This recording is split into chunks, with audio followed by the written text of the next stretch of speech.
Mirchi Plus presents Har Him Horror.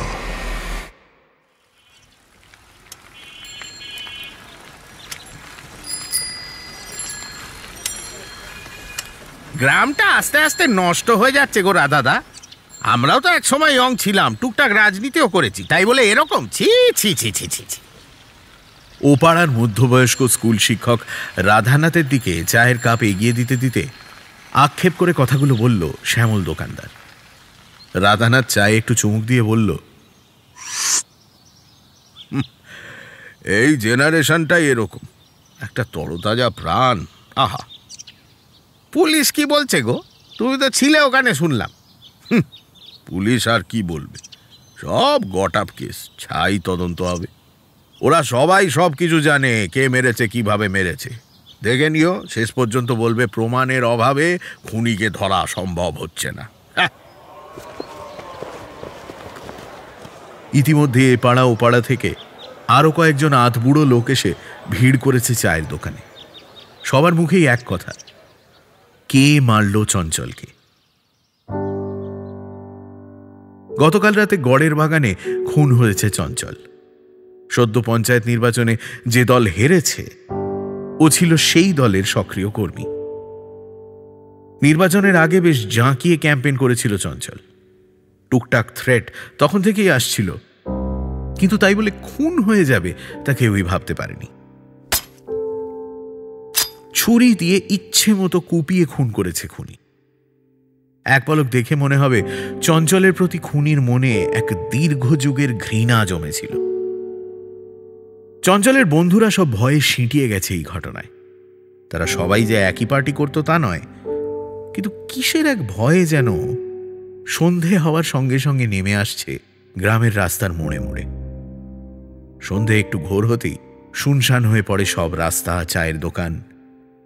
এরই মধ্যে কে যেন রটিয়ে দিল উত্তর ধারের ভেড়ির দিকে গভীর রাতে এক ছায়ামূর্তি ঘুরে বেড়ায়। তার মুখ দেখা যায় না, শুধু শোনা যায় এক সুতীব্র নিঃশ্বাসের শব্দ, ঠিক যেন সাপের ফোঁসফোঁসানি। তার হাতে লক লক করে একটা ছুরি। অপার্থিব এই ছায়ামূর্তির সারা শরীরে নাকি অসংখ্য ক্ষতর দাগ। গ্রামের বাতাসে কথা রটে দ্রুত। সপ্তাহ ঘুরতে না ঘুরতেই রটল ওই ছায়া আদতে চঞ্চলের অতৃপ্ত আত্মা, সে তার খুনিকে খুঁজে বেড়াচ্ছে। আরো রটল চঞ্চলের আত্মা যেহেতু এই গ্রামেরই আশেপাশে ঘুরছে, তার মানে খুনি এই গ্রামেরই কেউ। প্রথম সন্দেহ গিয়ে পড়ল নতুন পঞ্চায়েত প্রধানের ওপর, কিন্তু অত প্রভাবশালী একজনের বিরুদ্ধে তো আর প্রকাশ্যে দিবালোকে কিছু বলা যায় না, ফলে আড়ালে আবডালে চলল তার সমালোচনা। এভাবেই চঞ্চল খুনের মাস ঘুরল। গ্রাম তখন থমথমে, সবার চোখে ঘোরাফেরা করছে একটা চাপা অবিশ্বাস, শীতল সন্দেহ। সন্ধ্যার পর আর কেউই তেমন ঘর থেকে বেরোয় না। চঞ্চলের বাড়ি থেকে 3টে বাড়ি ছেড়ে সুদীপদের বাড়ি। সুদীপদের বাড়ির ঠিক পাশে নমাসির ঝুপড়ি। নমাসি আত্মীয় পরিজনহীনা এক বুড়ি, বয়সের চাপে মাথাটা খানিক বিগড়েছে। সারাদিন গ্রামের রাস্তায় রাস্তায় ঘুরে বেড়ায়, পুরনো যা জিনিসপত্র পায় তাই ঝোলায় ভরে আর বিড়বিড় করে কি যেন বকে। গ্রামের কেউ কেউ মনে করে নমাসি তুকতাক জানে। চঞ্চল খুন হওয়ার পর নমাসিকে অনেকে জিজ্ঞেস করেছিল খুনি কে। পান খেকো কালচে পোকায় খাওয়া দাঁত বের করে নমাসি খিটমিট করে বলেছিল, যা আমি কেমনে জানবো, পুলিশ রে কয়া যা। এই নমাসি একদিন বিকেলে সুদীপদের বাড়িতে এলেন। সুদীপ বারান্দায় বসে পেপার পড়ছিল। চঞ্চলের খুনের পর থেকেই কেমন যেন হয়ে গেছে সুদীপ। ভয়, চিন্তা, যন্ত্রণার ছাপ স্পষ্ট ওর সর্বাঙ্গে। প্রায় নিঃশব্দে বাড়ির দরজায় এসে দাঁড়ালো নমাসি। সুদীপ মাসিকে খেয়াল করেনি। মাসি খুক খুক করে কাশতেই চমকে মাথা তুলল সুদীপ। কে? ও নদিদা, বলো। মাসি তার স্বভাব সিদ্ধ খ্যারখ্যারে গলায় বলল, পান দে না দাদু ভাই, পান, আমার পান ফুরিয়েছে। সুদীপ বলল, মা পান কোথায় রেখেছে আমি জানি না দিদা। সন্ধ্যের পর মা ভিড়লে এসো, নিয়ে যেও। না না, এখন দে। রান্নাঘরে মিট কেসের ওপরে আছে, দেখ, জানিয়ে আয়। সুদীপ কথা না বাড়িয়ে পান নিয়ে এলো। গোটা পাঁচেক পান এগিয়ে দিল মাসির দিকে। পান নিতে নিতে মাসি খপ করে সুদীপের হাত চেপে ধরল। মাসির শীর্ণ চামড়া লেপটে যাওয়া হাতের যে এত শক্তি তা সুদীপ আন্দাজও করতে পারেনি কখনো। সুদীপের মনে হলো ভারী একটা লোহার শিকল ওর হাত পেঁচিয়ে ধরেছে। কি হলো দিদা, হাতটা ছাড়ো। মাসি যদিও সুদীপের হাত তৎক্ষণাৎ ছাড়ল না। বেশ কিছুক্ষণ ঘুরিয়ে ফিরিয়ে হাতটা দেখে নিয়ে সুদীপের চোখে চোখ রেখে শান্ত গলায় বলল, কাজটা কি ঠিক হলো দাদু ভাই? কি কাজ? গড়ের বাগানে সেই দিন রাতে কি করছিলে তুমি? মাসির কথা শুনে সর্বাঙ্গে কাঁটা দিল সুদীপের। শিউরে ছিটকে পেছনে সরে এলো সে। তাহলে কি সেদিন রাতে নমাসি ওই বাগানে ছিল? না, তা কি করে সম্ভব? সে ভালো করে দেখে নিয়েছিল কোথাও কেউ নেই। তাহলে যাই পৃথিবীর কেউ জানে না, তাই এই পাগলি বুড়ি কি করে জানল? সুদীপ যখন নানান ধরনের ভাবনায় ব্যস্ত, তখন যেমন নিঃশব্দে মাসি এসেছিল পান নিয়ে, তেমন নিঃশব্দে বেরিয়ে গেল রাস্তায়। মাসি নেই দেখে ধপ করে চেয়ারে বসে পড়ল সুদীপ। এবার কি হবে? এই পাগলি বুড়ি তো সারা গ্রামে রটিয়ে দেবে সুদীপ খুন করেছে চঞ্চলকে। ক্ষমতার লোভে, পার্টিতে নিজের মাটি শক্ত করার লোভে বন্ধুকে খুন করেছে সুদীপ। চোখের সামনে যেন সমস্তটা বায়োস্কোপের মতো দেখতে পেল সে। কি কি ঘটতে পারে। সেদিন সারা সন্ধে ভেড়ির ঘরে কাটালো সুদীপ। তার ছটফটানি বেড়েই চলেছে।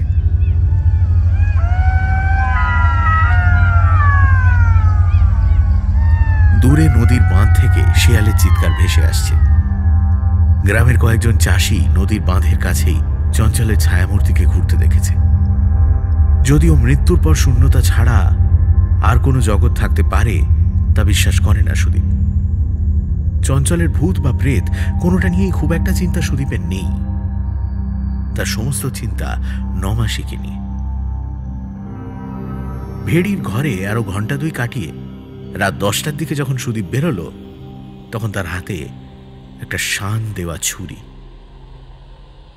সেই ছুরিটা যেটা দিয়ে সে কুপিয়ে খুন করেছিল চঞ্চলকে। গত 2 ঘন্টা ধরে ভেবে ভেবে একটাই রাস্তা খুঁজে পেয়েছে সুদীপ। সেই কাজটা করতেই এখন যাচ্ছে সে। ভেড়ি থেকে মণ্ডলদের আমবাগানের পথ ধরলে বেশ শর্টকাটেই নমাসির ঝুপড়িতে পৌঁছানো যায়। ওই পথই ধরল সুদীপ। বালক বয়সে লুকোচুরি খেলার সময় 1-2 বার নমাসির ঝুপড়িতে ঢুকেছিল সুদীপ। ছোট্ট একচালা খড়ের ঘর, পেছনের মাটির দেওয়াল ধসে গেছে অনেকটাই। দক্ষিণ পাশের দেওয়ালে একটা মাত্র জানলা, দরজার বদলে একটা কাঠের পাটাতন খাড়া করে রাখা। মাসির ঘরের মধ্যে 1000 রকমের ভাঙাড়ি জিনিস। অদ্ভুতুড়ে বোটকা গন্ধে ঘর ভরে থাকে সারাক্ষণ। দিনে দুপুরেও 1 ফোঁটা আলো ঢোকে না ঘরে। ছোটবেলায় এই ঘরে ঢুকতে রীতিমতো গা ছমছম করত সুদীপের।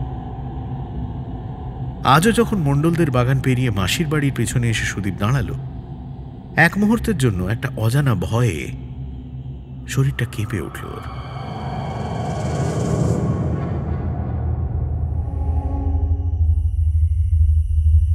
মাসির বাড়ির আশপাশটা মর্গের মতো নিস্তব্ধ। কোনো পাখির ডাকও শোনা যাচ্ছে না।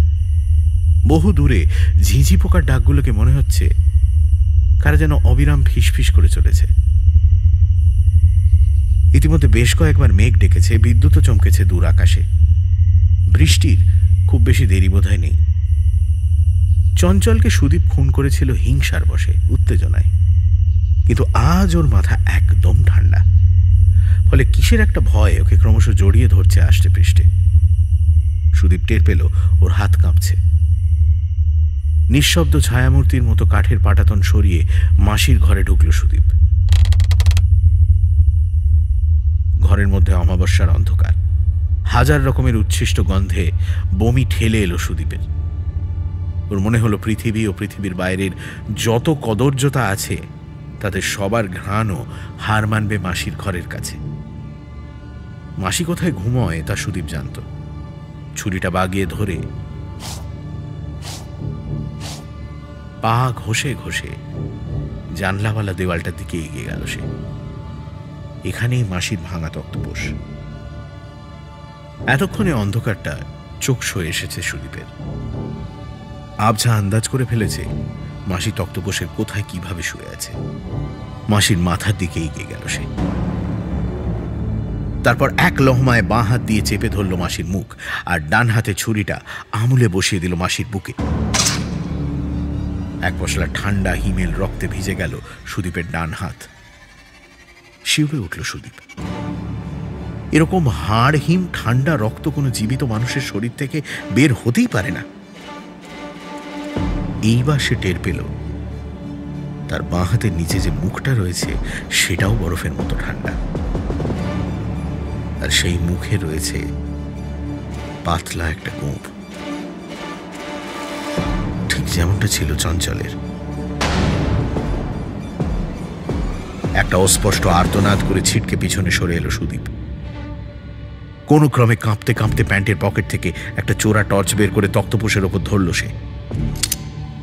টর্চের সামান্য আলোয় সে যা দেখল তা সে কল্পনাতেও ভাবেনি। সে দেখল মাসির খাটে শুয়ে আছে চঞ্চলের মৃতদেহ। একটা চাপা গোঙানি বেরিয়ে এলো ওর মুখ দিয়ে। যে ডেড বডি মর্গ থেকে ফেরত এনে সমস্ত গ্রামবাসীর চোখের সামনে পোড়ানো হয়েছিল 1 মাস আগে, সেই ডেড বডি মাসির বিছানায় কি করছে? সমস্ত ভাবনা চিন্তা তালগোল পাকিয়ে গেল সুদীপের। শুনলেন হাড় হিম হরর, নিবেদনে মির্চি প্লাস